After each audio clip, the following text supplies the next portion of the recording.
jaalalaa abbaan dhiifamaa yeroo kanaan kan nu ga'e maqaan isaa kan ulfaatu nuuf haa ta'u hundi keenya iyyuu waan barannu kanaan hubannee beeknee akka ittiin akka jiraannuudhaaf Waaqayyoon nu haa taasisu.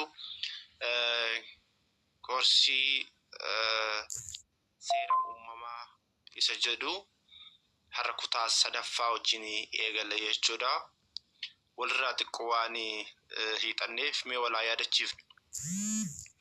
Wal yaadachiisuudhaaf waa'ee Waaqayyoo duraan dursinee maal jedha isinitti fakkaate kitaabni qulqulluun Faarsaa boqonnaa 33 lakkoofsa 12 irratti Waaqayyoon addunyaan duratti mootiidha jedha. Waaqayyoon addunyaan duratti mootiidha. Osoo addunyaan kun hin uumamini Waaqayyoon mootii gooftaa waaqa jiraataa akka ta'e kitaabni qulqulluun ragaa nuu ba'a jechuudha. Isa malee immoo Iyyoob maal jedha? Iyyoob boqonnaa 36 lakkoofsa 26 irratti kunoo Waaqayyoon guddaadha jedha. Kunoo Waaqayyoon guddaadha hin beeknus lakkoofsa isaas qoratamee biraan ga'amuu jedha. Waaqni nuti waaqessinu Waaqni nuti jilbiiffannuuf waaqa kanaadha jechuudha. Waaqni kun immoo addunyaa kana akka uume addunyaa kana uume immoo akka jiraachisu yeroo darbe wajjin ilaalatoo akka turre hin yaadattu. Isas immoo Waaqayyoon sirna uumamaa yoo jennu maal jechuudha yoo jennu sirna uumamaa jechuun uumama bareede miidhage tolfame hojjetame jechuudha. Eenyutu tolche eenyutu hojjete eenyutu bareeche yoo jenne immoo Waaqayyoon kan uume hundinuu gaarii akka ta'e ilaalee gaarii akka ta'es argee jechuudhaan immoo seera uumamaa boqonnaa 1 lakkoofsa 30 irratti nuuf ibsaa jechuudha maatii Waaqayyoo. Kanaaf addunyaan tun Waaqayyoodhaan uumamte addunyaa kana Waaqayyootti diriirse Waaqayyoon immoo uumamtoonni hunduu amaloota foonii kanneen jedhaman abidda bishaani lafa qilleensa of keessaa akka qabu hubachuu dandeenya jechuudha. Amma nuti fakkeenyaaf numti jechuudha bishaan hin dafqina bishaan jechuudha. Hafuura baafanne qilleensa jechuudha. Inoo qaamni keenya abidda jechuudha. Foon keenya immoo biyyarraa uumamee biyyootti deebi'a jechuudha. Isa kanaan Waaqayyoon addunyaa kana akkamitti akka uume akkamitti akka diriirse wajjin ilaalaa akka turre yaadattu. Keessattuu iyyuu kaayoon sirna uumamaa maalidhaa fi isa jedhullee wajjin ilaallee turre. Kaayoon Waaqayyoon addunyaa kana maalidhaaf uume isa jedhu irratti isa jalqabaa irratti yaadattu maal jennee kaafne turre maqaa isaa galateeffatanii mootummaa isaa fi kabajaa isaa akka dhaalaniif jennee turre. Ilaala maatii Waaqayyoo nuti kiristaanonni keessattuu iyyuu kaayoon ittiin uumamneef maqaa isaa galateeffannee mootummaa isaa akka dhaalluuf mootummaa isaa dhaaluudhaaf immoo ijoollee isaa akka ta'uu qabnu kitaabni qulqulluun nutti dubbata jechuudha. Kaayoon inni guddaan Waaqayyoon addunyaa kana uumeef kanaafi jechuudha. Inni biraa immoo jiraachuu isaa ibsuudhaaf addunyaan jecha Waaqayyoon akka qophaa'an kanaafis wantoonni mul'atan waan mul'aturraa akka hin taane amantiidhaan akka hubannu akka beeknuudhaaf akka taasisan jechuudha. Biqiloota laallee beelladoota laallee wantoota baay'ee laallee waa'ee Waaqayyoo hubachuu hin dandeenya jechuudha. Inni sadaffaan immoo ilma namaaf nyaata lubbuu fi nyaata jireenyaa akka ta'aniif biqiloota fakkeenyaaf nuti sooranna beelladoota nuti sooranna wantoota hundaa iyyuu yoo laaltan jettanii Waaqayyoon walirratti hirkisee uume. Amma fakkeenyaaf nuti foon nyaanna. Foon kana immoo isa arganna beelladootarraa. Beelladoon immoo maal nyaatu? Biqiltuu nyaatu. Biqiloonni immoo maalirraa biqilu? Biyyoo bishaan qilleensa argachuu qabu. kun hundi isaatiyyuu kan ta'e hojii waaqayyootiin akka ta'edha jechuudha. Inni biraa immoo barnootaaf akka ta'aniidhaaf waaqayyoon uume jira jennee ilaallee turre. Inni biraa immoo argama sirna uumamaa yoo jennu maal jechuu keenya? Addunyaan tun akkamitti argamte? Akkamitti uumamte? Isa jedhullee immoo wajjin ilaallee turre. Isa jalqabaa irratti maal jennee? Waan hin jirrerraa gara jireenyatti fidee jenna. Waaqayyoon hin danda'a waan ta'eef waan hin jirrerraa wanta hin argamnerraa waaqayyoon uumamtoota torba keessattuu iyyuu gara hin jirretti fideera. Waan hin jirrerraa gara jiranitti fidee jira jechuudhaan ilaallee turre. Isa lammaffaa irratti immoo waan uumamanirraa uumee jira. Uumamtoota 15 keessattuu iyyuu wantoota uumamanirraa isa jalqabaa sanirraa jechuudha. Isa jalqabaa waan hin jirrerraa gara jireenyatti fide sanirraa immoo uumamtoota 15 immoo waan uumamanirraa waaqayyo maal godhee jira? Uumee jira jennee wajjin ilaallee turre jechuudha. Inni biraa immoo haalawwan yookiin karaawwan waaqayyoon uumamtoota ittiin uume immoo meeqa jennee iddoo sadii itti qoonnee ilaallee turre. Inni jalqabaa maal jennee? Yaaduudhaan. Waaqayyoon yaaduudhaan uumamtoota uumee jira. Dubbachuudhaan waaqayyoon uumamtoota uumeera. Gochaan waaqayyoon uumamtoota uumee jira. Isaan kaniin hunda isaatiyyuu wajjin ilaalla waan ta'eef fuulduratti ammaaf garuu wantoota kana dura laallee wal yaadachiifna jedheetan.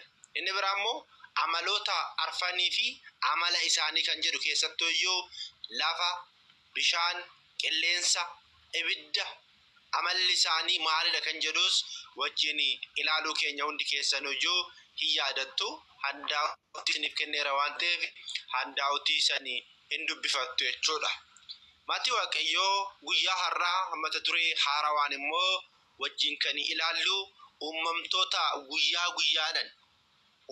guyyaa guyyaadhaan uumamanii adda baafnee akkamitti akka uumaman amala isaanii wajjin ilaallaa jechuudha. Ulfaachuu danda'a. Haa ta'u garuu hanga isinii danda'ameedhaan hubachuudhaaf yaalii taasisaa. Maaliifuu waa'een uumamtootaa kun wantoota baay'ee of keessatti wanti qabatee waan jiruuf al tokkoon beekuun al tokkoon hubachuun nu rakkisuu waan danda'uuf haala kanaan hubadhaa jechuun barbaada. Maarree waaqayyoon addunyaa kana uumuu kan jalqabe guyyaa kamii? Yoon jedhee isin gaafadhe mee guyyaa kam jettanii deebiftu maatii waaqayyoo? Waaqayyoon addunyaa kana uumuu kan jalqabe maal jedhaa? Seera uumamaa boqonnaa 1 lakkoofsa isa jalqabaa tokko irratti maal jedhaa? እግዚአብሔር በመጀመሪያ ሰማይና ምድርን ፈጠረ jedha. Waaqayyoon jalqabaa samii fi lafa uume jedha maatii waaqayyoo. Guyyaan kun garuu guyyaa kamiidha? Akkamitti beekuu dandeenya? Guyyaa waaqayyoon addunyaa kanatti uume, addunyaa kanatti diriirse guyyaa kamiidha jenneetoo yoo laallee maal nuun jedha isinitti fakkaate? Waaqayyoon guyyaa gaafa jahaa yookiin gaafa jimaataa nama uumee jira. Guyyaa gaafa torbaffaa immoo qidaamee jennu sanii boqatee jedha kitaabni qulqulluun. Maarree of duuba deebineetoo yoo lakkoofne guyyaa maalirra oola jechuudha? Obboleettiin koo akkuma jette guyyaa gaafa dilbataa ta'a jechuudha. Dilbata sanbata guddaa isa jennu sana jechuudha. Maarree waaqayyoon gaafa dilbataa addunyaa kana itti diriirsee jechuudha. Jalqaba inni jettu sun immoo jalqaba waaqayyoon addunyaa kana itti diriirseedha. Jalqaba waaqayyoon addunyaa kana itti uume, jalqaba waaqayyoon addunyaa kana itti fide jechuudha.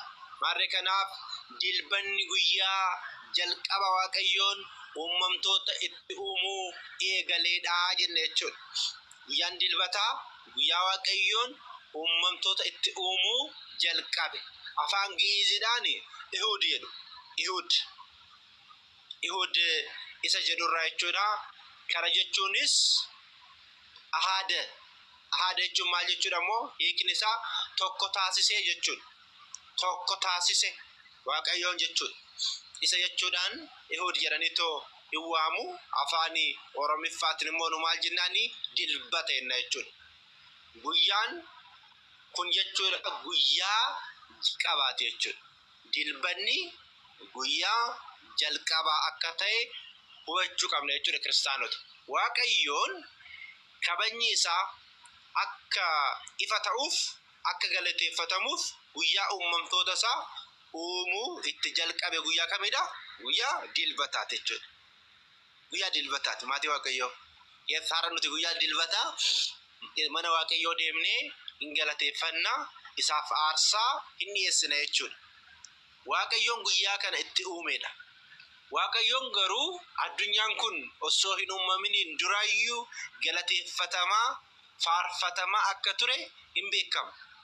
Uumamtoonni silaan jiranii eenyudhaan galateeffatamaa yoo jenne immoo amala isaatiin galateeffata. Amaluma isaatii waaqayyoon jechuudha. Wanti itti hir'atu hin jiru. Isaaf wanti hunduu guutuudha. Addunyaan kun akka guutamtuyyuu kan taasise isaadha. Kanaaf waaqayyoon addunyaan kun gaafa dilbataa osoo hin uumaminiin duraayyuu maqaan isaa galateeffatamaadha. Amaluma isaatiin waaqayyo maalidha? Galateeffatamaadha jechuudha. Waaqa keenyaaf galanni haa ta'u. Egaa ka uumamtoota guyyaa dilbataa uumaman kaniin immoo akkamitti uumamanii, yeroo kam uumamanii, sa'aatii kam uumamanii isa jedhu san immoo adda baafnee beekuu qabna jechuudha. Amma asirratti wanti hubachuu qabdan kiristaanonni guyyaatu dursa moo halkantu dursa isa jedhu san amma beekuu qaba. Guyyaatu dursa moo halkantu dursa? Amma hubachuu dandeenya jechuudha kanarraa. Halkantu dursa moo guyyaatu dursa? Guyyaa fi halkan immoo maali garaagarummaa halkanii fi guyyaa yoo jennee ilaalle halkan hin dukkanaa, guyyaan immoo maal ta'a? Ni ifaa jechuudha. Yessa kana maal jedhee garaagarummaa? Guyyaa maaltu ba'a? Aduun hin baati, ifti hin jira jechuudha. Halkan immoo aduun illitti hin galgalaa jechuudha. Isa kanaan adda baafnee beekuu ni dandeenya. Maarree guyyaa dilbataa sa'aatii halkanii ishee jalqabaatti jedha. Sa'aatii ishee jalqabaatti. Yoom halkan aduun yoo uumamte ganaadhame. Aduun hin uumamne. Kanaafuu maal jennee waamna jechuudha ree? Halkan jennee waamna jechuudha. Halkan waaqayyoon guyyaa gaafa dilbataa halkan ishee jalqabaatti amaloota arfan jedhaman uumeera jechuudha. Amaloota arfan kaniin. Amaloonni arfan kuniin eenyufaadha? Amaloota arfan jennee too waamnu kiristaanota sirriitti beekuu qabdu. Afur waan ta'aniif hin qabatamu. Inni jalqaba maalidha? Lafa, bishaan, qilleensa, abidda. Mee maal asin hin jedhe? Mee naa barreessaa. Mee barreessaa mee? Hundi keessaniyyuu bishaan yookiin lafa, bishaan, qilleensa, abidda. Mee namni barreessu? Lafa. Eshi. Abid barreessaa mee? Lafa yookiin biyyoo jechuu dandeenya. Bishaan. Eshi obboleetti koo Walde Saadiq eebbifamii. Baay'ee gaariidha waaqayyoo. Eshi waaqayyo tiksee kootii eebbifamii. Yeshi eebbifamii. Akkasi. Bishaan, lafa, qilleensa, abidda. Akkas qilleensa. Maarree kaniin arfan kanii sirriitti beekuu qabna jechuudha. Waa'ee uumamtoota haala sirriitti waa'ee kanaa beekuu hubachuun dirqama ta'a jechuudha. Bakka har'a kana qabanne taanan borummoo itti daballeetoo ni qabanne jechuudha.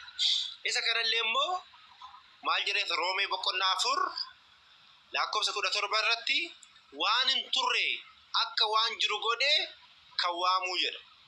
Maal jechuudha? Waan hin jirrerraa gara jirutti dhufe jechuudha. Waan hin jirrerraa gara jirutti dhufe.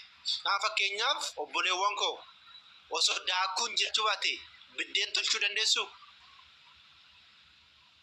Osoo daakuun jiraachuu baate jechuudha. Biddeen, daabboo, marqaa hojjechuu dandeenya? Hin dandeenyu. Waaqayyoodhaaf garuu immoo wanti hin danda'amne hin jiru. Waaqayyoon Elshadaay jennaan ture hunda kan danda'u, hunda kan jiraachisu, hunda kan obaasu, hunda kan nyaachisu Waaqa keenya jechuudha. Wantoota arfan kaniin waan hin jirrerraa gara jirutti Waaqayyoon maal godheera? Isaaf fideera jechuudha. Egaa Waaqayyoon wantoota kaniin immoo kan uume akkuma amma nuti arginu kana. Lafa amma naga'u yookiin qilleensa yookiin abidda akkasitti miti Waaqayyoon immoo kan uume. Akkamitti uume isinitti fakkaate? Xiqqoodhaan uume jechuudha. Fakkeenya isiniif haa kennu. Maastikaa hin beektu miti? Obboleewwan keenya shamarranii keessattuu maastikaa hin jaalattu. Maastikaa halashitanii kaatanii harka keessan irratti walitti yoo qabdanii hin xiqqaatti xiqqoodha. Maastikaan kun osuma laaltan ballachaa yookiin qixxaa yookiin biddeena akkatti yoo deemte akkasitti uumamte jechuudha lafti. Laala akka isinii galuufani maastikaa ishee harka keessan irratti walitti qabdansan jechuudha. Ishee santu maal ta'aa dhufe? Ballachaa addunyaa kana taasise jechuudha. Waaqayyoodhaaf wanti hin danda'amne jira? Hin jiru. Isaa wanti hundi isaatiyyuu hin danda'ama jechuudha. Egaa Waaqayyoon erga uumee booda hanga daangaatti bal'aa guutuu jedhee isaan taasise jechuudha. Guutuu ta'a jedheeni guutuu ta'anii jechuudha. Malee yeroo tokko akkanatti akka hin taane jechuudha. Akkuma namaa jechuudha. Namni illee mi'aan fakkeenya nuti gaafa gadaamessa harmee keenya keessaa baanu hammam akka geenyu beektu? Hammam akka geenyu cuucee ho'itii xiqqoo ho'itii. Booda garuu guddachaa deemnee jechuudha. Addunyaa kanallee Waaqayyoon haala saniin uumee jechuudha. Amma isa jalqabaati irratti waan hin jirrerraa gara jiranitti kan fide uumamtoota meeqa laalleerra? 4 laalleerra. Lafa, bishaan, qilleensaa fi abidda jenneerra jechuudha. Amma immoo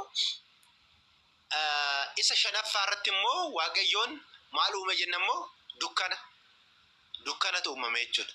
Isa shanaffaa laal lafa, bishaan, qilleensa, abidda 4 yuuti isaan amma immoo maaltti dabalameera? Dukkana itti dabalameera jechuudha. Meeqa ta'eera? 5 ta'eera jechuudha. Ammas kitaabni qulqulluun akkana nuun jedha. Laftis duwwaa turte homtuu isheerra hin turre dukkannis gadi fageenya ture jedha. Ilaalaa ka erga lafa uumee moodatti lafa kanarra immoo maaltu ture? Dukkanatu ture jechuudha. Dukkanatu ture. Uumama isa shanaffaa jechuudha. Akka jedhamee barreeffame jechuudha. Dukkanni hin tuttuqamu. Dukkaana keessa maaltu akka jiru hin beekamu, hin qoratamu. Kunis amala Waaqayyoo kan hin qoratamne, kan biraan gahamne argisiisa jechuudha. Argitanii? Waaqayyotti wanti uume sun immoo amala Waaqayyoo argisiisu jechuudha. Yeroo darbe waa'ee lafaa, waa'ee qilleensaa, waa'ee bishaanii, waa'ee ibiddaa amaloota isaa wajjin laallee turre. Har'a immoo dukkana immoo yoo laallu amma meesii fakkeenyaaf maatii bira gizee jirtan dukkana keessa hin deemtu mee obboleewwan koo? Fakkeenyaaf dukkana keessa baatanii iddoo tokko iddoo biraa gizee roobaa fa'aa jechuudha. Akka malee gizee dukkanaa jechuudha. Hin deemnu dukkana keessa. Harkaan qabuu dandeessa kana sana hin dandeenyu. Harkaan qabuu hin dandeenyu. Amma akka ga'u meeqa akka ta'e bira ga'uu hin dandeenyu. Kun hundi isaa maal mul'isa? Amala Sillaasee mul'isa jechuudha. Maal jenna? Sillaaseen qoratamee bira ga'uu hin danda'amu. Hojiin isaa dinqiidha. Kanaaf hojii Waaqayyoo maalidha? Dinqiidha jechuudha. Kanaaf uumamtoota meeqa laalleerraa amma? Uumamtoota 5 laalleerraa jechuudha. Waaqayyoon kanaaf maal jedhaa? Faarsaa Daawit boqonnaa 17 lakkoofsa 11 irratti dhokannaa isaa dukkaana taasifateedha. Waaqayyoon jechuudha. Waaqayyoon jechuudhaani hin ibsa jechuudha. Maarlee amma immoo maal laallaa? Ammallee sa'aatii halkanitti guyyaa miti ammallee. guyyaa miti aduun hin uumamne ka halkan dubbachaa jira wantoota halkan uumamanii amma ka haasa'aa jiru maatii waaqayyoo hin dhufne guyyaatti hin dhufne amma illee sa'aatii hafanii lammaffaa hanga sagalaffaatti laala lammaffaadha hanga sagalaffaatti isa jiran immoo maalidha ibiddarraa ho'insa gubiinsa isaa dhiisee ifa irraa kaasee fudhatee waaqayyoon laala ibiddarraa ho'insa fudhatee gubiinsa isaa dhiisee maalidha fudhatee ibiddi amala ibiddaa hin beeknaaf ture abaddi ibiddaa yes nama gubaa inoodha yeroo waaqayyoon isa nama gubusan dhiisetti ho'asaa bichaa fudhatee immoo amma maal uume isinitti fakkaate samiiwwan torba uume jechuudha. Samii waaqayyoon abeet hojii waaqa keenya dinqiidhame maalirraa abiddarraa abidda immoo amala hunda fee hin jenne maal bichaa fudhate ho'icha fudhate ibiddi nama guba waan ta'eef inni ise gubichas dhiise achiin booda maal uume isin hin jedhe samiiwwan torba uume mee barreessame samiiwwan torba jedhame mee barreessa waaqayyoon samiiwwan torba uume amma ilaaltu ka isa jalqabaa irratti wantoota shan laalleerraa amma immoo wantoonni torba itti dabalamaniiru wantoota meeqa ta'aniiru jechuudha wantoota 12 ta'aniiru gobas ara barattoonni ko baay'ee ciccimoo har'a waaqayyoon isin haa eebbisu akka itti wajjin ilaalaa deemnu amma isaan kaniin immoo maqaa haa barreessinu ka maqaa isaa barreessina jechuudha amma waaqayyoon samiiwwan torba uumeera isaan kunin immoo maalin inni jalqaba tsara Aariyaam inni jalqaba tsara Aariyaam inni lammaffaa teessoo galata inni sadaffaan teessoo sillaasee inni arfaffaan Yoo'aar inni shanaffaan Raamaa inni ja'affaan Erar inni torbaffaan Yerusaalem ishee samii jechuudha laala waaqayyoon addunyaa kana akkanatti uume jechuudha irra isin deebi'u handaawutii isin kennama waan ta'eef jechuudha inni jalqaba tsara Aariyaam jennaan ture waaqayyoon kan jiraatu achi jiraata jenna waaqayyoon garuu bakka hunda jiraata maqaa isaa galateeffachuudha galanni isaaf akka ta'u tsara Aariyaam inni jalqabaa ittaansee teessoo galataa qulqulluu waaqayyoon isa maccaa jennee itti galateeffannu jechuudha inni sadaffaan immoo teessoo sillaasee abbaa ilma hafuura qulqulluu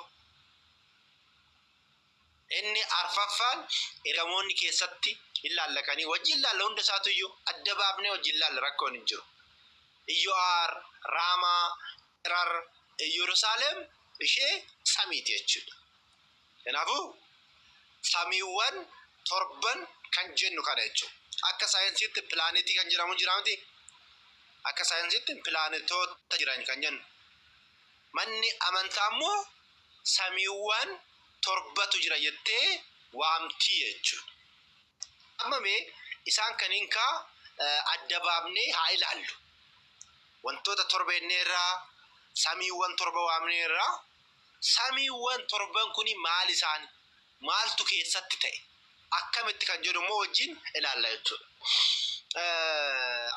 maatii waaqayyoo akkamitti isinitti fakkaate keessattuu iyyuu ijoollee baadiyyaa waan taataniif hin beektu sirritti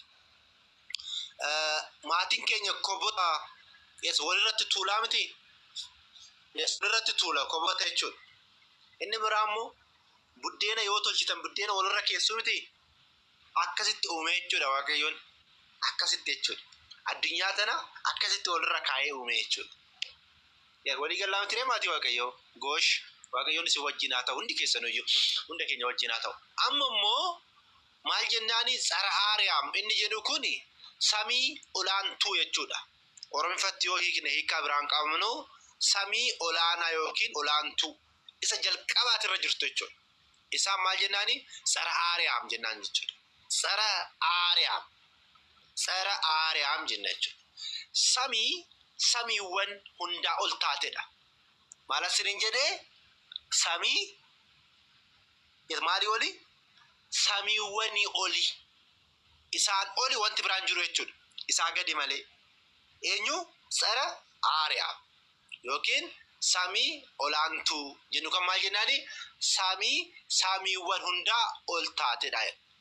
Hamma ishee daangaa ishee uumamtoota keessa kan beeku hin jiru. Argitanii maalan jedhee? As keessa daangaa ishee hamma ishee uumamtoota achi keessa jirani namni qoratee beeku hin jiru.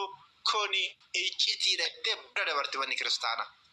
Manni kiristaana amantaa keenya ortodoksii jechuudha. Waaqayyoon samii olaantuu kana uume abidda keessa ifa isaa cuunfee ificha qulqulleessa ifaa taasiseeti. Maal asiniin jedhee waaqayyoon samii olaantuu kan uume jechuudha. Abidda keessa ifa cuunfee laala abidda keessa maal bichaa fudhate? Ifa bichaa fudhatee ificha sanii maal uume jechuudha? Samii kana uume jechuudha waaqayyoon. Hojiin isaa dinqii waan ta'e jechuudha. Waaqayyoon keenya hojiin isaa dinqiidha. Kun hundumtuu guyyaa tokko uumaman eeyyan. Amma waa'ee guyyaa dilbataa bichaa laalaarra. Guyyaa dilbataa bichaa laalaa jira. Guyyaa dilbataa uumamtoota 8 uumaman. Uumamtoota 8 jechuudha. Isa asanii wajjin laalaa jirra amma. Wajjin laalaa jira. Hin dabarre amma. Isaan bakka tokkotti lakkaawwamu samiiwwan iddoo tokkotti lakkaawwamu. Ilaalla booda wajjin jechuudha. Isa lammaffaa irratti maal jennee? Teessoo galataa. Manbara Siba'aat. Haalli hojii ishee boca rogi afree kan qabdu. Hammi ishees daangaadhaa hanga daangaa kan hin geenye murtooftuu fi hamma lafa irra jiraannu tana geessi jechuudhaan abboonni hin dubbatu waa'ee kana. Teessoo galataa kana jechuudha. Hamma lafa amma nuti irra jiraannu kana ammas geessi. Manbara Siba'aat jennee ta'u waamnu jechuudha. Waaqayyoon sillaaseen qulqullootaaf bifa barbaadaniin kan itti mul'atanidha. Iddoo kanatti jechuudha. Waaqayyoon sillaaseen bifa ergamoonni sun hubataniin yookiin uumamtoonni sun hubatanii kan itti mul'atanidha jechuudha. Iddoon kun jechuudha. Iddoon manbara Siba'aat isa jennu jechuudha. Seera uumamaa boqonnaa 28 lakkoofsa 12 hanga 17tti. Isaayyaas boqonnaa 6 lakkoofsa 1 hanga 3tti argachuu dandeenya jechuudha. Uumee erga raawwatee booda dallaa abiddaa 7 ishee daangessa jechuudha waaqayyoon. Laala. Dallaa abiddaa 7 ishee maal godhe? Daangessa jechuudha. Eessa? Teessoo galataa. Manbara Siba'aat isa jennu jechuudha. Teessoo galataa. Isa kana jechuudha. Inni sadaffaan teessoo sillaasee samaay wudud jedhanii waamu abboonni keenya. Teessoo sillaasee waaqayyo kirubeel baatanii jechuudha. Iddoo itti kirubeel suraafeel sillaaseen itti galateeffatan jechuudha. Kochoo isaanii jedhamtine kochoo isaanii gadi qabanii jedha. Qulqulluu waaqayyoon isa maccaa jechuudhaan isa galateeffatu jechuudha. Isaayyaas boqonnaa 6 lakkoofsa 3 irratti kana dubbataa jire. Qulqulluu waaqayyo isa maccaa, waaqayyo isa olaanaa, waaqayyo isa jiraataa, waaqayyo isa nyaachisaa jechuudhaan isa galateeffatu. Ergamoonni waaqayyooyyuu kochoo isaanii gadi qabatanii jedha. Olin jedhani maaliifuu waaqayyo malakootiidha. Malakootiin immoo abidda fuuldura immoo dhaabbachuun hin danda'amu. Yaa maatii waaqayyoon kanaaf hidhame. Abrahaamitti fakkeenyaaf yeroo darbe wajjin laallee turre yeroo darbe hundi keessanuyyuu ayyaana Abrahaam wal qabatee guyyaa gaafa torbaa ilaaltanii turtan jedhee tayyaadha. Waaqayyoon Sillaaseen nama fakkaate manguddoota fakkaatetti Abrahaamitti mul'ate. Odoo Waaqayyo malakootumaan Abrahaamitti mul'ate Abrahaam maal akka ta'u isinitti himu dhadhaa abidda keessa bu'e ta'a jechuudha. Ergamoonni Waaqayyoon akkas ta'u. Amalummaadhaan Waaqayyoon laaluu hin dandeenyu. Waaqayyoon dhiisaa ta'u aduu laaluu dandeenya amma fakkeenyaan nuti. Yeroo saafaa fakkeenyaaf aduu yeroo baatu jechuudha. Ija keenya aduu irratti qabnee laaluu dandeenya hin dandeenyu. Isa Waaqayyo uumemuyyuu hin dandeenyu. Waaqayyo dandeenyaare hin dandeenyu maatii Waaqayyo hin dandeenyu. Garuu inni immoo abbaa jaalalaa, abbaa dhiifamaa, abbaa keenya waan ta'eef akka nu hubannutti ofitti nu ibsaa jechuudha. Ofitti nu ibsaa jechuudha Waaqayyo. Egaa akka kaniin nutti ilaalle kuni keessattuuyyuu teessoowwan Tsara Aariyaam inni galataa teessoo galataa teessoo Sillaasee jedhaman kuniini iddoo itti Waaqayyoon itti galateeffatamu itti of ibsu jechuudha. Jechuudha kuniin sadeen isaan itti aanu immoo yoo laalle addunyaawwan ergamoota sadan jedhamanii too isaan beekaman Iyyo'aar, Raamaa fi Erar. Eeshi magaalota ergamoota naa barreessaa. Magaalota ergamoota naa barreessaa. Iyyo'aar, Raamaa, Erar. Maal asin jedhe Iyyo'aar, Raamaa, Erar. Isaan kuniin magaalota ergamoota jedhamuudhaan beekamu. Magaalota maali? Ergamoota Iyyo'aar, Raamaa, Erar. Waaqayyo tiksee kooti walda Tsaadiq walata Tsaadiq Waaqayyo si eebbisu yeshi eebbifama. Kanaaf magaalonni ergamoota jennee waamnu meeqa jenneerra Iyyo'aar, Raamaa, Erar.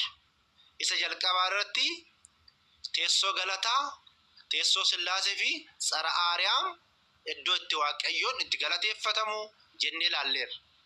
Amma kuniin immoo sadeen kuniin immoo iddoo itti ergamootati jechuudha. Ergamootati sadeen kuniin jechuudha. Iddoo ergamoonni itti ta'an. Isaan kunneen magaalota ergamootaa jedhamu jechuudha. Magaalota ergamootaa. Ergamoonni iddoo itti Sillaaseen itti galateeffatamu jechuudha. Kunis maalidhaa? Waaqayyoon samiiwwan jenna laalka. Waaqayyoon samiiwwan ifa yoo ta'an daangaa hanga daangaatti kan diriirfamanidha jechuudha. Daangaadhaa hanga daangaatti kan maal ta'anidha? Diriirfamanidha jechuudha. Daangaan Iyyo'aar daangaa teessoo Sillaaseen kan maali? Iyyo'aar. Laala. Amma kunillee ordarii isaa qaba. Gadi lakkisu tartiiba isaa jechuudha. Daangaan Iyyo'aar daangaa teessoo Sillaaseen. Daangaan Raamaa daangaa Iyyo'aariin. Daangaan Erar daangaa Raamaa waliin kan walitti galuudha. Kana jechuun maal jechuudha ree? Haalaa lukaa isa jalqabaati irratti amma isa gara gadiitti deema. Ordarii isaa eegnee jechuudha. Isa jalqabaa irratti maal jennee irraa teessoo maalitti jennee Tsara Aariyaam jennee ture. Tsara Aariyaam yookiin samii olaantuu jenna. Inni jalqabaa jechuudha. Isaa ol wanti biraan jiru. Isaa gaditti maaltu jira jechuudha ree? Teessoo galataati. Teessoo galataatti aanee maaltu jira? Teessoo Sillaaseetu jira. Teessoo Sillaaseetti aanee maaltu jira? Iyyo'aar magaalaa ergamootaa. Itti aansee maaltu jira? Raamatu jira. Itti aansee maaltu jira? Erartu jira jechuudha. Ordarii kana gadi lakkisu jechuudha. Gadi lakkisu. Erga kana ta'e immoo booda Waaqayyoon maal godhe? Sadan isaanitu iyyuu golgaawwan abiddaa torban kan daangeffamanii jechuudha. Dallaa abiddaan kan daangeffaman bal'innaa fi dheerinni isaanii walqixa kan ta'anidha. Kuniin sadeen jechuudha. Walqixa kan ta'an Erar, Raamaa, Iyyo'aariin kuniin jechuudha. Inni biraa Yerusaalem ishee samiiti. Yerusaalem ishee samii. Yerusaalem ishee samii maaliif jenne isinitti fakkaata? Yerusaalem maqaan jedhamu waan jiruudhaafi. Yerusaalem kan jedhamtu biyya yookiin magaalaa waan jirtuu fi Yerusaalem ishee samii jennee waamna jechuudha. Ishee samii jennee waamna. Isheen immoo akka mana qulqullummaa roga afur kan qabduudha. Akkuma mana qulqullummaa jechuudha. Amma manni amantaa keenyaa manni kiristaanaa keessattuu ijaarsi ishee maayidhaan fakkeeffamte jechuudha. Yerusaalem ishee samiitiin ni fakkeeffamte jechuudha. Isheenis balbalawwan 12 qabdi. Meeqa qabdi? Meeqa sinin jedhe balbala meeqa? Mee barreessaa? Nam tokko bicha barreessaa. Meeqa? 12 qabdi. Eenyuun? Yerusaalem isheen samii roga afur qabdi. Balbala illee meeqa qabdi? 12.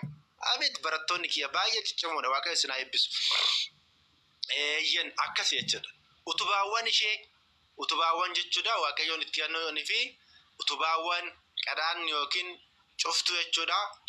Baaxiin ishee wanti hundi ishee ifaadha.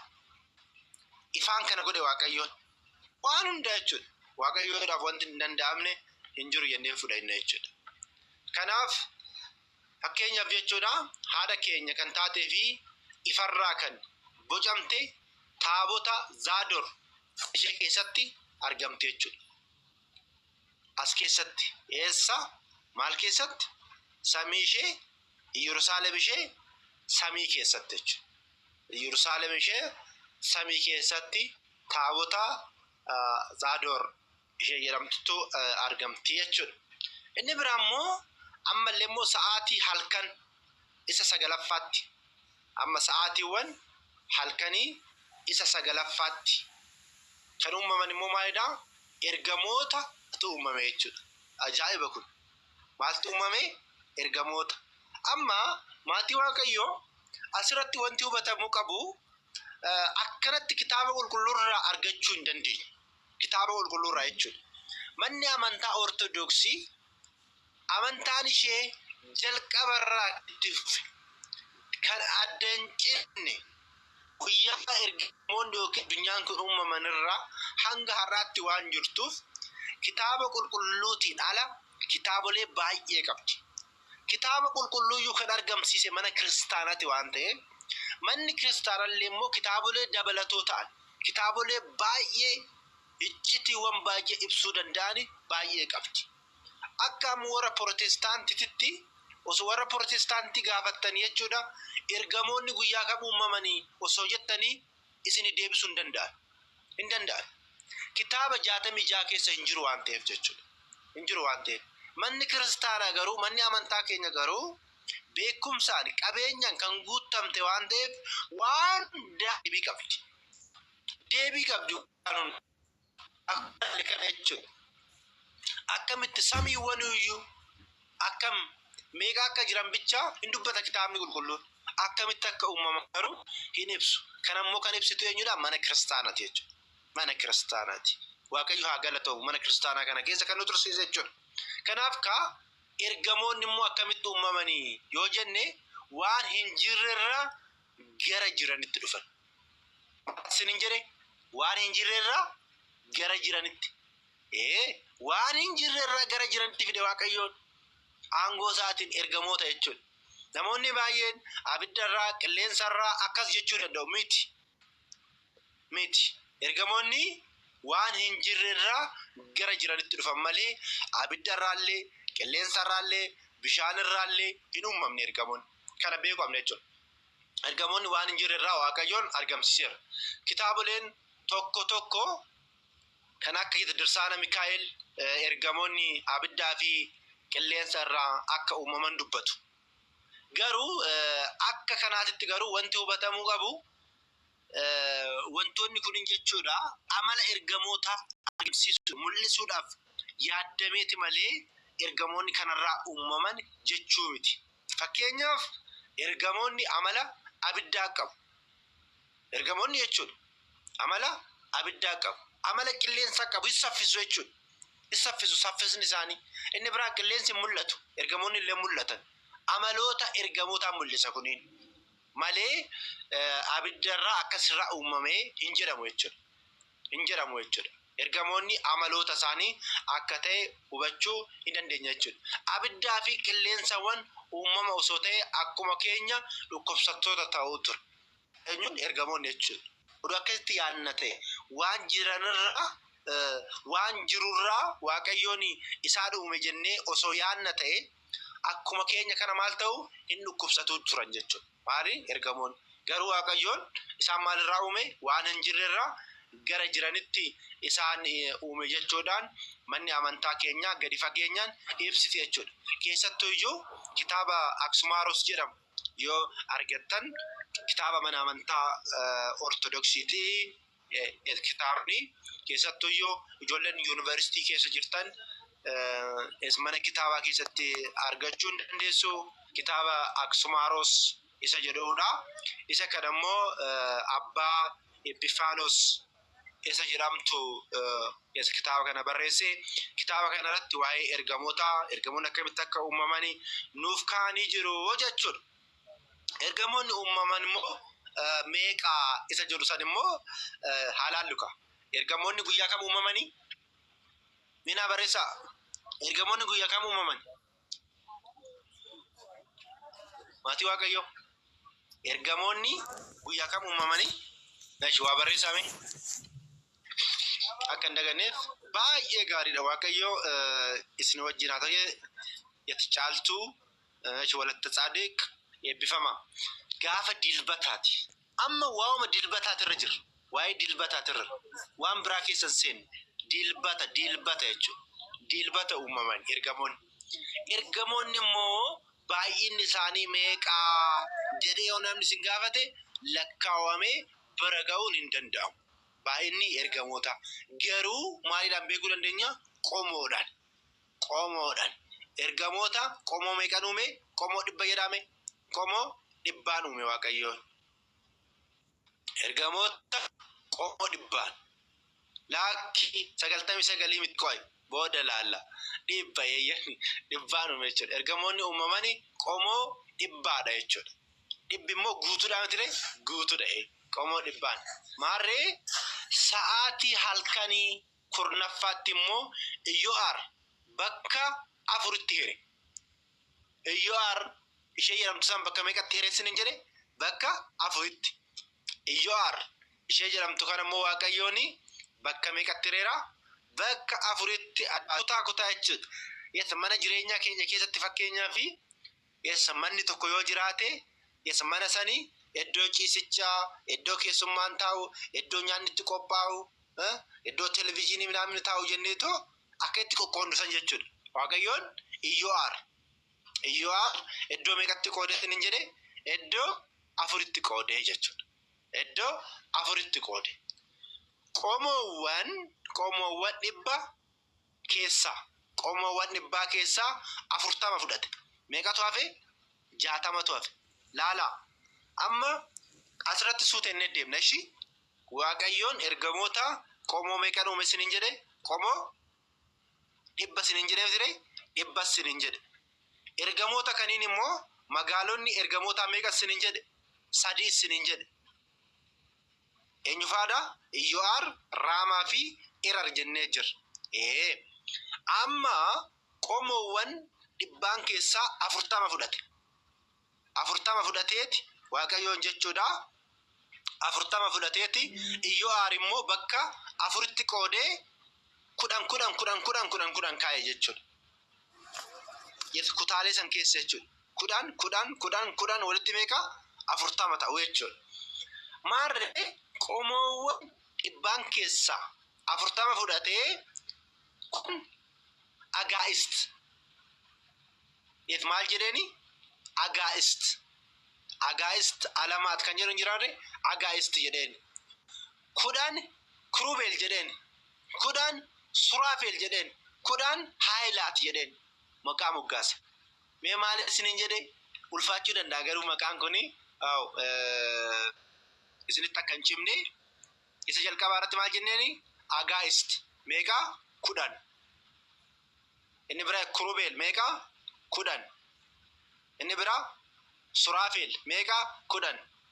Inni biraa Haayilaat Eshi mati waaqayyo amma laal eshi irras ni deebi'a maaliif yeroo biraa ilaalla waan ta'eef jechuudha yatarakkoon hin jiru laala waaqayyoon qomoowwan ergamoota amma wanti beeku qabdanii qomoowwan ergamoota dhibba ta'uu bicha yaadaam qomoowwan ergamoota meeqa dhibba jenneer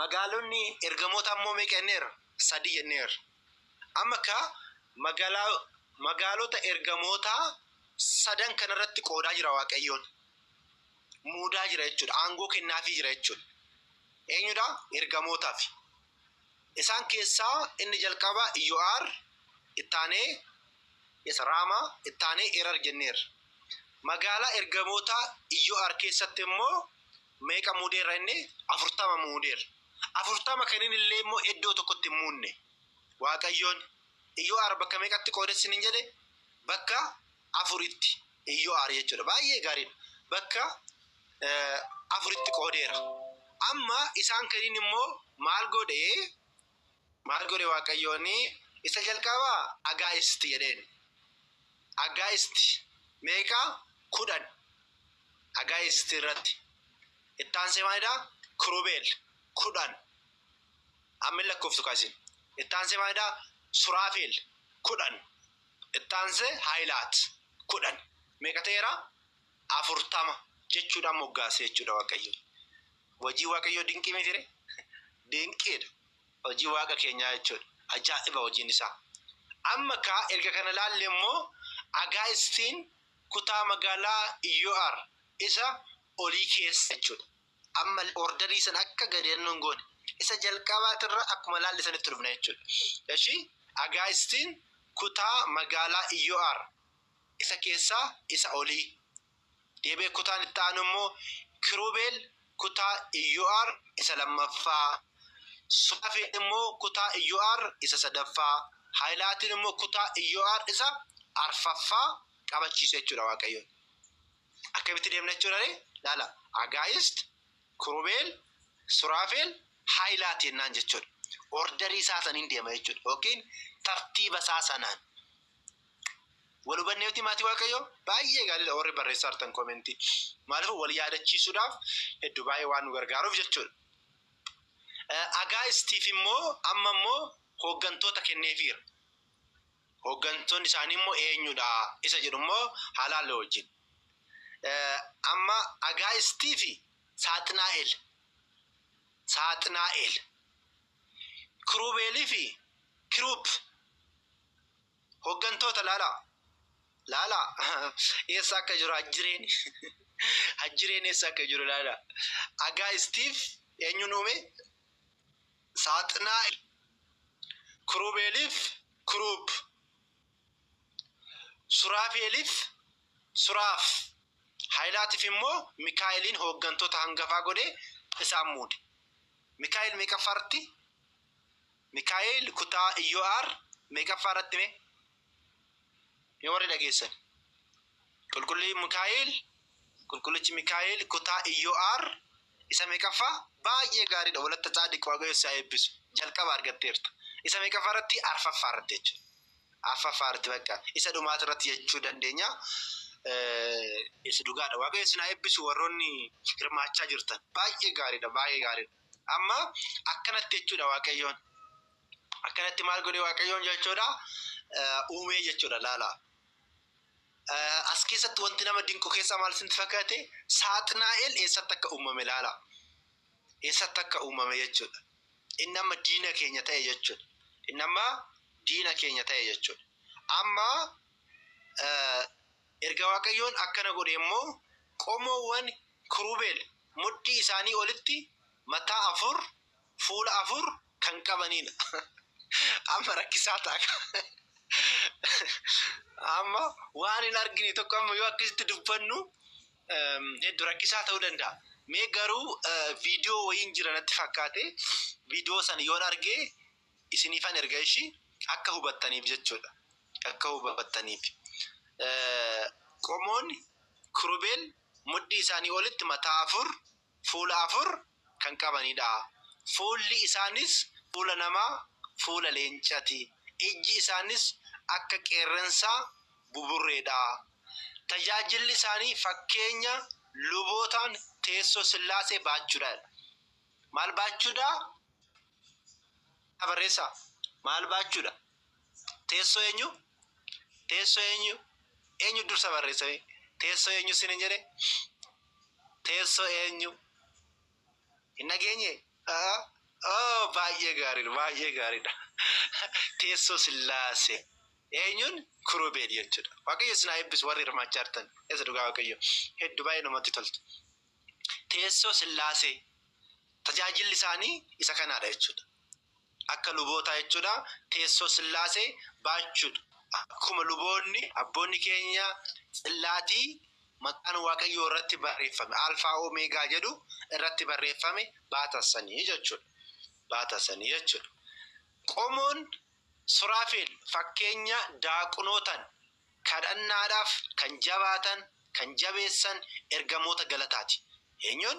Suraafeel jechuudha. Fuulli isaanii fuula risaa. Eessa risaan beektu miti? Fuula risaa fi fuula looniiti jechuudha. Yeroo baay'ee fakkii Sillaasee irratti hin argitu natti fakkaate. Wantoonni akkanaa kun ni mul'atu. Argitan yoo ta'e jechuun fakkii Sillaasee irratti obbiraa yoo qabdan ilaaluu dandeessu. Fakkii Sillaasee jechuudha. Hin mul'atu wantoonni kuniin isa kanaan fakkeeffamanii jechuudha. Isa kanannaadhaaf fuulli isaanii fuula risaa, fuula looniiti jechuudha. Tokkoon Suraaf koochoo jaha qabu jedha. Koochoo meeqa qabu? Jaha qabu. Waaqayyoon yoo galateeffatani sodaaf hollannaadhaan dhaabbatanii koochoo isaanii lamaan fuula isaanii, koochoo isaanii lamaan miila isaanii haguuguu jedha. Koochoo isaanii lamaan bitaa fi mirgatti diriirsu jedha. Isaayyaas boqonnaa lakkoofsa meesini fan bisamaatii Waaqayyo macaafa Isaayyaas boqonnaa 6 lakkoofsa 2 hanga 3tti isa jirumee kitaaba Amaariffaatuun harka jira waan ta'eef Amaariffuma afaan isin dubbisumee maal jedha? Boqonnaa 6 akkana jedha. ሱሩፌልም በዙሪያው ቆሞ ነበረ። ለእያንዳንዱ 6 ክንፍ ነበረው። በሁለቱ ክንፎቻቸው ፊታቸውን ይሸፍኑ ነበር። በሁለቱም ክንፎቻቸውን እግራቸውን ይሸፍኑ ነበር። በሁለቱም ክንፎቻቸው ይበሩ ነበር። አንዱም ለአንዱ ቅዱስ ቅዱስ ቅዱስ የሰራዊት ጌታ እግዚአብሔር ምድር ክብሩ ተሞልታለች እያለ ይጮሁ ነበር። የመድረኩም መሰረት ከጩኸታቸው ድምፅ የተነሳ ተናወጠ፣ ቤቱንም ጢስ ሞላበት። እኔም ከንፈሮቹ የረከሱብኝ ሰው በመሆኔ ከንፈሮቻቸውን በረከሱባቸው ሕዝብ መካከል በመቀመጤ ዓይኖቼ የሰራዊትን ጌታ ንጉሡን እግዚአብሔር ስላዩ ጠፍቷልና ወዮልኝ። ከሱራፌል አንዱ ወደ እኔ ተላከ ጀዴቶ እንዱበታ isa kana isin indubbifattu jechuudha. Akkanatti jechuudha. Laala ergamoonni Waaqayyootu iyyuu akkanatti Waaqayyoon maal godhu? Galateeffatu jechuudha. Waaqayyoon galateeffatu jechuudha. Maatii Waaqayyoo. Egaa kana ilaalleeni boodatti immoo sa'aatii halkanii 11ffaatti jechuudha. Sa'aatii halkanii 11ffaatti qomoowwan 60 hafan keessa 30 amma laalaka ergamoota maal gooneerra? Qomoowwan 100 jenneerra. 100 keessa qomoon 40 maal keessatti uumameera? Iyyo'aar keessatti. Meeqatu hafeera? 60tu hafeera. 60 saniin immoo wajjin laalla jechuudha. Qomoowwan 60 hafan keessa 30 qooduudhaan Waaqayyoon immoo 10 arbaab jedhame. Arbaab 10 manaabirt 10 silxaanaat jechuudhaan moggaase. Maal jechuudhaani? 10 arbaab manaabirt silxaanaat. Oromiffaan maal akka jedhamu hin beeknu. Yesu dhugaa dubbachuudhaaf Oromiffaan giizirruma kan fudhatamee waamamaa jiru. Arbaab, Manaabirt, Silxaanaat. Asumatti jechuudha sa'aatuma kanatti magaalaa Raamaa bakka saditti hiruudhaan. Laala amma iyyuu arlaalleemti duratti baay'ee gaariidha. Arbaab, Manaabirt, Silxaanaat. Baay'ee gaariidha. Waaqa ishee eebbisu obboleetti koo. Amma asumatti jechuudha maal keessatti uumamaa jiru immoo kunini magaalaa Raamaa keessatti. Akkuma iyyuu bakka afuritti qoodne sanii Raamaa immoo kutaa meeqatti qoode Waaqayyooni? Kutaa sadiitti qoode. Raamaa jedhaa barreessame. Raamaa jedhaa barreessa. Raamaa bakka sadiitti hiruudhaan jechuudha.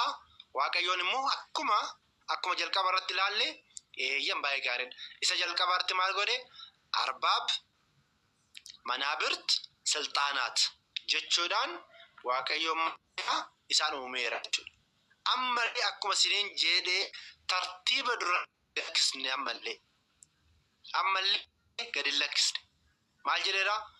Arbaab, Manaabirtii fi Silxaanaat jedhamanii jiru. Amma isaan kaniin immoo kutaa Raamaa keessatti bakka sadiitti qoodee ka'ee jira. Amma erga kana godhe immoo Waaqayyoon eenyufaa hundeessee eenyufaa muude kan jennu immoo haalaan lukaam. Keessattuu ijoo manni amantaa keenyaa ergamoota adda qooddeetti isheen kan barsiiftu Arbaabii fi qulqullicha Gabri'eelii hoogganaa taasise. Arbaabii fi eenyudha? Gabri'eelii. Manaabirtiidhaa fi Rufaa'eel. Yesnaa barreessaa warroonni kuwwani. Arbaabiidhaaf Gabri'eel, Manaabirtiidhaaf Rufaa'eel, Silxaanaatiidhaaf immoo Suraa'eliin hooggantoota isaanii godhee isaan muude jechuudha. Waaqayyoon Gabri'eel amma eessa keessa jira? Arbaab kan jedhamu keessa jira jechuudha. Arbaab isa jedhamu keessa jira jechuudha. Qulqullichi Mikaa'el eessa keessa jira? Iyyo'aar keessa jira. Raamaa keessa immoo magaalaa Raamaa keessa kan jiru eenyudha? Gabri'eelidha jechuudha. Egaa akka Waaqayyoon akkanatti uumee Arbaab Sillaasee fuulduratti akka keessummaatti dhaabbatu jedha. Arbaab Sillaasee fuulduratti akka keessummaatti dhaabbatu. Kanaafi ani Waaqayyo fuuldura kan dhaabbadhu Gabri'eelidha jechuudhaan Luqaas boqonnaa 1 lakkoofsa 19 irratti dubbatameera. Maal jedhee? Ani Waaqayyo fuuldura kan dhaabbadhu eenyu jedhee? Gabri'eelidha jechuudhaan dubbate jechuudha. Kanaaf Arbaab keessa warroonni jirani Sillaasee fuuldura dhaabbachuu jechuun immoo maal jechuudha reera qaama? Fuuldura dhaabbachuu jechuun akka namaa kana akkas jechuudha mitiidha. Fuuldura dhaabbachuu jechuun galata dhiyeessuu, faarfachuu jechuudha. Carraa faarfachuu jechuudha. Waaqayyoon faarfatu, Waaqayyoon fuuldura dhaabbatu jechuudha. Inni biraa immoo Manaabirti keessa warroonni jiran immoo ergamoonni jiranii maal godhu? Gaachana yookiin gaashaa qabatanii jechuudha. Gaasha jaagareetiin ni tajaajilu jechuudha. Eenyuun tajaajilu? Waaqayyoon ni tajaajilu jechuudha. Silxaanaatiin ammoo labsii himtootaa fi yeroo hunda ergamoota galataaf kan dammaqsanidha. Hojiin isaanii. Maal jenneerraa? Laala Silxaanaatii keessatti hojiin isaanii ni tajaajilu, labsii himtootaa fi ergamoonni akka tajaajilaaf akka dammaqan ni taasisu jechuudha. Amma magaalaa ishee sadaffaa immoo wajjin haa ilaallu. Ishee kana bicha ilaallee haa dhaabnu maaliifuu isinitti dheerachaa jira waan ta'eef sa'aatii halkanii 12ffaatti amma sa'aatii halkanii fixaa jira laala. Halkan tokko sa'a 12 qabaa mitire isa fixaa jira. Qomoowwan ergamoota 30 hafan laalla jechuudha. Maal jechuu keenya? Iyyo'aar keessatti 40, Raamaa keessatti 30 walitti meeqa ta'anii jiru? 70 ta'anii jiru. Meeqatu hafaa? 30tu hafaa jechuudha. Inni hafe kun immoo eessa keessatti? Erar keessatti jechuudha. Erar keessatti. Erar keessatti Waaqayyoon maal godhe?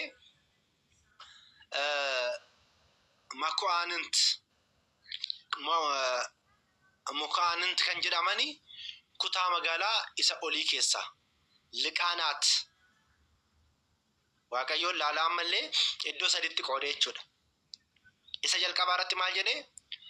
Mukaanint Waaqayyoon jechuudhaan liqaanaat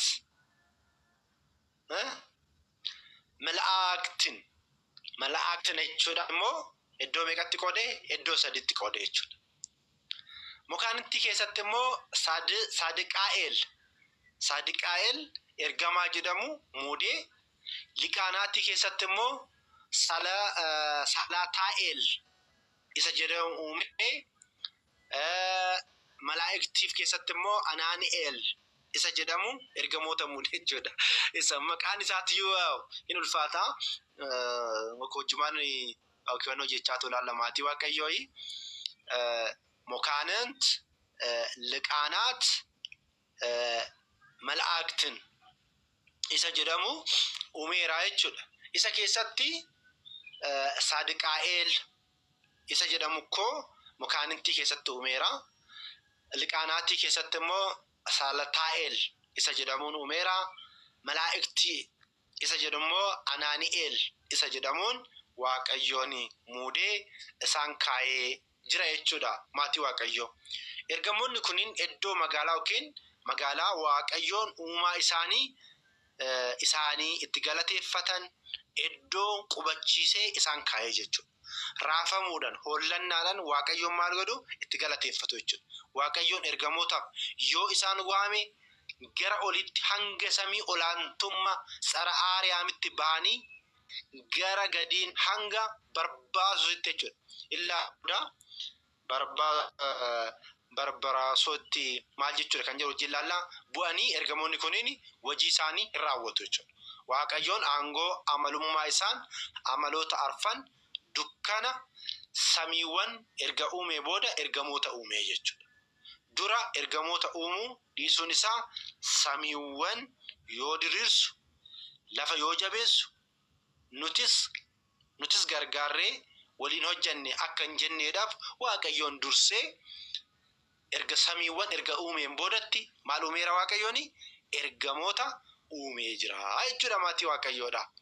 Kunis kan ta'u Waaqayyoon aangoo isaa, aangoo qaba Waaqayyoon waan hunda gochuu danda'a. Kana kan godhe Waaqayyoodha jechuudha. Hojii Waaqayyoo guddaadha jechuudha. Egaa akka maatii Waaqayyoo guyyaa har'aatiif asirrumatti dhaabna. Kutaa itti aanu guyyaa biraa immoo ganiinsa saaxinaa'el akkamitti Waaqayyoon gane isa jedhu sanii ilaalle kaaniti uumamtoota guyyaa wiixataa wajjin uumaman immoo wajjin ilaalla jechuudha. Kun hundi isaatuyyuu guyyuma dilbataa ta'e. Hin xumurre ammallee uumamtoota guyyaa dilbataa uumamtoota 8 uumamanii uumamtoota 8 saniin wajjin ilaallaa jechuudha maatii Waaqayyoo. Kanaaf Waaqayyoon abbaan jaalalaa hunda keenya wajjin ta'eetoo akka sagalee isaa hubannuuf akka beeknuudhaaf inni nu haa cimsu, iccitii isaa inni nuuf haa ibsu. Yeroo baay'ee waa'ee ergamootaatuyyuu osoo hin beekiin namoonni keessattuu warri shakkitoota ergamoota irratti jibbiinsa yeroo isaan lallabanii hin argina. Hubannoo dhabuudha. Ergamoonni kana hunda isaatuyyuu Waaqayyootu isaa. Waaqayyoon kan uume saniif immoo nuti maalidha? Hariiroo tokko qabna jechuudha mee walumaa galatti. Ergamoonni illee uumaa isaanii Sillaasee galateeffatu. Nullee eenyu galateeffanna? Sillaasee galateeffanna jechuudha. Maatii tokko jechuudha. Ijoollee abbaa tokkooti jechuudha. Kanaafuu ergamoota maal godhuti? Hin kabajnaa, hin jaalannaa jechuudha maatii Waaqayyoo. Warroonni hirmaattanis, warroonni dhaggeeffattanis hundi keessanuu jechuudha. Waaqayyoon abbaan keenya, uumaan keenya alfaa omeegaa kan ta'e akka cubbuu keenya, akka balleessaa keenya eekame osoo nutti hin eekamiin guyyaa kanaan kan nu ga'e maqaan isaa kan ulfaate nuuf haa ta'u. Araarsummaan haadha keenya, haadha gooftaa Dobroo Maariyaam, eegumsi ergamootaa wareegamtoonni hundi isaaniitu iyyuu Waaqayyoon warroonni kabajamanii araarsummaan isaanii eebbi isaanii hunda keenya wajjin haa ta'u. Ijoollee tawaahidoo iddoo jirutti haa cimnu, haa dhaabbannu, amantaa keenya ragaa haa baanu. Isiniin jedha nageenyi Waaqayyoo isin wajjin haa ta'u. Chaawu chaawu. እሺ ድጉማቲ